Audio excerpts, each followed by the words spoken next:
Rayuwa Top TV tashar al'umma, ku danna mana subscribing kana ku danna alamar ƙararrawar sanarwa domin samun sabbin shirye-shiryen nan. Rahotanni suna bayyana cewa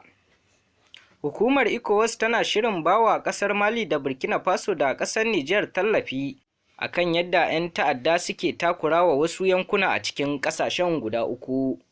A yanzu dai hukumar ecowas ɗin haɗin kan ƙasashen Afirka na shirin bawa ƙasashen guda uku tallafin kuɗaɗe domin kawo matsalar tsaro a nahiyoyin guda uku. A baya-bayan dai juyin mulkin da sojojin ƙasar suka gabatar ya kasance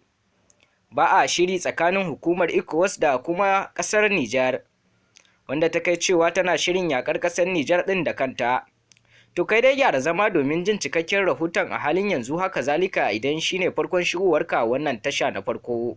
ka danna subscribe kana ka danna alamar ƙararrawar sanarwa domin samun ingantattun labaran cikin harshen Hausa zalla a duk inda kake a faɗin duniya. Rahotanni suna bayyana cewa hukumar ecowas na shirin bawa ƙasar Mali da Burkina Faso da jamhuriyar ƙasar Nijar tallafin kuɗaɗe domin kawo ƙarshen yadda 'yan ta'adda suke takurawa wasu yankuna a cikin ƙasashen guda uku, da yadda 'yan ta'adda suke cin karensu babu babbaka. Duk da dai a kwanakin baya a juyin mulkin da ƙasar Nijar ta gabatar, wanda ya kasance hukumar ecowas tana yi wa ƙasar ta Nijar gargaɗin kan cewa ta mayar da tsohon shugaban ƙasar ta Nijar Muhammad Bazoum kan kujerar mulkin sa, amma ta ƙi,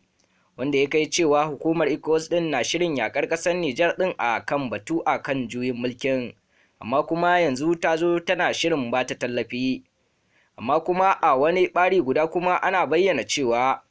shirin ba ta tallafi domin kare kanta tana yi ne domin talakawan ƙasar. Ci gaba da kasancewa da wannan tasha